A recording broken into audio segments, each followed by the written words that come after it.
The wind howled like wolves over the frozen fields of Northumbria. It was the winter of 867. An old farmer returning from the woods saw smoke rising from the church tower. When he arrived, there were no prayers, no choir, only silence and blood. Near the altar lay a body, mutilated in a way that defied reason. The ribcage had been split from behind, flayed open like wings. The lungs were pulled out and stretched across the shoulders. A blood eagle. No one had performed that ritual in centuries. Carved into the floorboards beneath the corpse were runes, ancient Norse symbols no Christian dared read aloud. And standing nearby, as if waiting for someone to notice, was a raven. Watching. Motionless. Rumors spread faster than the snow. A Viking had returned. Not for gold. Not for glory. But for something far darker. This was not a raid. It was a message. A warning carved in flesh. A ritual meant not just to kill, but to honor the gods with agony. You're about to hear the forgotten Viking story of betrayal, madness, and a torture that turned a man into legend. In the 9th century, the Viking world stood on the edge of chaos and legend. From the fjords of Norway to the green hills of England, the Norse people were feared as raiders, traders, and seers. But beneath the steel of their axes and the roar of their longships, there was a belief system older and darker than most dared imagine. The gods they followed, Odin, Thor, Freya, did not ask for love. They demanded loyalty, pain, and sacrifice. Life was not measured by peace, but by how one met suffering. To die in battle was the highest glory. To suffer well was to earn a place in Valhalla. In this world, the blood eagle was more than a punishment. It was a religious ritual, a sacred execution offered to Odin himself. The victim, often a traitor or enemy king, would be bound face down. The ribs sliced from the spine. The lungs pulled out and draped like wings. No screams meant the gods had accepted the offering. If he cried out, his soul was doomed to hell. The practice was rare, shrouded in myth even in Viking times. Some said it was symbolic. Others claimed they had seen it with their own eyes. But whether real or legend, the very idea was enough to silence rebellion and stir terror among those who crossed the Northman. In contrast, the medieval Christian kingdoms the Vikings raided were bound by feudal law and divine order. Kings ruled by the grace of God, and the church claimed authority over life and death. But even they, with all their gallows and inquisitions, feared the savagery of the pagan Norsemen. At the crossroads of these two brutal worlds stood a man, a warrior shaped by loss, a soul torn between revenge and redemption. His name was Erik Vargson, born of frost and fire, baptized not in water but in blood. This is the world he was forged in. A world where mercy was weakness, and death was art. Erik Vargson was born on a night when lightning struck the sea. His mother, Astrid, was a seeress whispered to speak with ravens.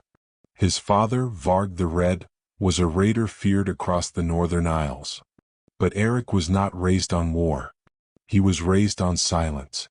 After his father fell in battle when Erik was just 8 winters old, the boy was taken to a small coastal village to be raised by his uncle, an aging fisherman who wanted nothing to do with the gods. There, far from the clang of swords, Erik learned how to mend nets and read the sea. But the storm within him never settled. He was quiet, watchful. Not cruel but not soft either. The village boys called him Crow Eyes, for the way he stared. They mocked his dead father, called his mother a witch. One night, they burned her old amulet in front of him. He said nothing, but he never forgot. When Erik turned 16, his mother returned in the night, bruised and bleeding, fleeing from a nearby village. She told him of betrayal, of a Christian priest who'd accused her of sorcery to gain favor with a local earl. Days later, the villagers found her hanging from a tree, her mouth sewn shut with black thread. The priest was gone. No one knew where. Or so they said. Erik never spoke of it. But something broke inside him. He left the village the next dawn, taking only a raven feather cloak and the seeks his father once carried. For years no one saw him. Some believed he drowned in the northern seas. Others whispered he had joined the berserkers in the frozen mountains. But in truth, Erik wandered, learning, waiting, hunting. He followed signs. Runes etched in old stones. Dreams where a one-eyed god spoke of blood and justice. And always he carried the last memory of his mother's voice. To speak to the gods, you must suffer as they do. Now, nearly a decade later, Erik had returned. But he wasn't a boy anymore. He was the storm. And he had one name burned into his soul. Father Jorund, the priest who had condemned his mother to silence. The village of Stenhall had changed little in 10 years. The same crooked chapel, the same windswept fields. The same fear in the eyes of those who remembered. When Erik returned, it was just before dusk. Cloaked in black, his hood drawn low, he passed through the market unnoticed, until a child pointed. An old man dropped a sack of grain. Whispers followed him like smoke. They had seen that face before, long ago, before the blood, before the fire. He said nothing, just walked to the chapel. Inside, Father Jorund was preaching. Time had not been kind to the priest. His hair thinned, his back bent, but his voice was still strong, still full of holy fire. He spoke of sin, of punishment, of God's mercy. Erik stood at the back, silent, listening. Then, as the last hymn ended, Erik stepped forward. For a moment, the priest didn't recognize him. But when he did, his skin drained white. "Erik," he whispered, voice trembling. "You shouldn't be here." Erik said only 5 words. "Do you remember the tree?" Jorund stammered, reaching for his cross. "She was a heretic, a danger to souls. I did what I had to." Erik leaned in. "No, you did what cowards do. You let others tie the rope." Before the priest could speak again, Erik turned and walked away. But that night, something darker followed. At dawn, a shepherd found a man's body nailed to a tree outside the village. His chest had been carved open, ribs snapped wide. The lungs were missing. Blood soaked the snow. No one could say who the man was, his face was gone. But etched into the tree bark in Norse runes was a single word: blood. A sacrifice. Panic spread. The villagers gathered, terrified. The elders blamed outlaws. The Christians whispered of demons. But the old ones, those who still remembered the old gods, said something far worse. The blood eagle had returned. Jorund locked himself inside the chapel. He knew what it meant. He had seen it once in a raid when he was young. And now it had come for him. That night, Erik visited his mother's grave beneath the moon. He knelt beside the earth, whispered a single vow: "I will not stop until he weeps blood." And so began the reckoning. The snow thickened. Each night, the wind carried screams that no one could trace. And each morning, another man was found, butchered in silence, displayed like ancient offerings. The villagers began to flee. The chapel bell rang without hands to pull it. Father Jorund sent messengers for help, but none returned. Those who stayed behind whispered that the gods had awakened, that the sins of old had stirred something sleeping beneath the roots of the earth. But Erik was not done. By the 5th night, 4 men had died. All of them had stood in silence a decade ago when Astrid was condemned. All of them had whispered, which, as her body twisted in the wind. And now, one by one, they were being judged, not by man, not even by Odin, but by grief incarnate. Erik did not kill for rage. He killed with purpose, ritual, precision. Each execution mirrored a rune. Each rune echoed an old prayer. He had studied them under a wandering side Kona, a Norse sorceress who lived among bones and mist. She had taught him what his mother never had the time to finish. The blood eagle, she told him, was not just pain. It was prophecy. If the soul passed through it in silence, it reached the gods. So Erik waited. Listen. After each kill, he returned to the forest where his mother had died. There, in a clearing no one dared enter, he lit small fires, carved bones, spilled his own blood into the frost. He spoke to shadows. And the shadows answered. One night, he dreamt of a black horse with no eyes. It rode across a battlefield made of bones, and atop it sat a man with one eye and a spear. The god said nothing, only pointed behind Erik. When Erik turned, he saw a tree. At its base, Jorund, sobbing. Wings of flesh stretched behind him. He woke with blood in his mouth. The next morning he found the trail. It led to the priest's hidden house in the woods, a small retreat meant for solitude and penance. But when Erik entered, he found not silence, but rot. The walls were covered in prayers scratched deep into wood over and over again. Forgive me, forgive me, forgive me. And in the center, a small altar. Upon it, a necklace, his mother's. That night, Erik did not perform a ritual. He screamed. He tore his palms open with his own blade, offering the blood to the earth. He begged the gods to make him their vessel, to let him do what needed to be done. The ravens came. They circled above him like a storm cloud, and when they landed, they were silent. The next day, a final message was left on the chapel door. Written in ash, one remains, and he will not die in silence.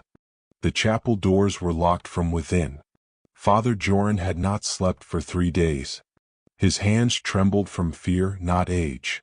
Every window had been covered, every candle burned low. He heard whispers in the walls, his name in a voice he recognized but hadn't heard in 10 winters. Erik's voice.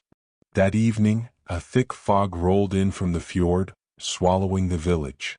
No one dared move outside. Wolves howled, but no one knew if they were wolves. And then came the silence. The kind of silence that presses on the chest like weight. The kind that comes before something breaks. Inside the chapel, Jorund lit his last candle. He opened his Bible, but the words blurred. For a moment he thought he saw blood seeping between the pages. He dropped it. Then came the knock. 3 soft raps on the wooden doors. Not a bang. Not a threat. The summons. Go away, Jorund whispered. You are not him. You are something else. But he knew that was a lie. The door creaked open on its own. The fog spilled into the room like breath. And from it stepped Erik, calm, deliberate, wrapped in the raven feather cloak. His eyes held no rage, only certainty. And sorrow. Jorund fell to his knees. Please, he begged. I was young. I was afraid. The villagers, they needed someone to blame. If I refused, they would have turned on me too. She was a danger. Your mother, she spoke things no one should hear. Erik said nothing. Jorund crawled forward. I've prayed every day for 10 years. Isn't that enough? Still, Erik stood silent. Then he reached into his cloak and pulled something out. A single black thread, the same kind used to sew his mother's mouth shut. Jorund screamed. He tried to run, but Erik moved like mist, like wind. With one hand he lifted the priest and dragged him to the altar, the same altar where lies had once damned an innocent woman. The ritual took hours. Not for cruelty but for meaning. Erik carved the runes into the wood, then into flesh. He whispered the names of the dead. He held no joy in it, only duty. The final cut, the splitting of the ribs, was done under candlelight as the fog drifted in through the broken stained glass. Jorund did not cry out, until the lungs were lifted. Then he screamed. Not once, not twice, but until the candle blew out and his voice broke into nothing. When the villagers arrived at dawn, they found the chapel empty. On the altar lay the priest, wings of flesh stretched wide, blood frozen like black ink. Above him, carved in Norse, were 5 words. No gods forgive in silence. And Erik? Gone. Like a ghost. Like a god who had claimed what was owed, and vanished with the wind. The chapel remained untouched for years after. No one dared step inside. The altar, once a place of prayer, was now a grave. Moss grew over the bloodstains, vines crept through shattered glass, and silence returned, not the sacred kind, but the kind that shivered along the spine. The villagers spoke of Erik in hushed voices. Some called him a monster, others a messenger of Odin. A few claimed he had crossed into the spirit world, trading his soul for vengeance. But most simply said, he was the price of forgetting. No one ever found his body. No one saw him again. But travelers spoke of a man in the northern wilds, a silent figure wrapped in feathers, who wandered alone and never aged. They said he stared into fires as if waiting for someone to speak from the flames.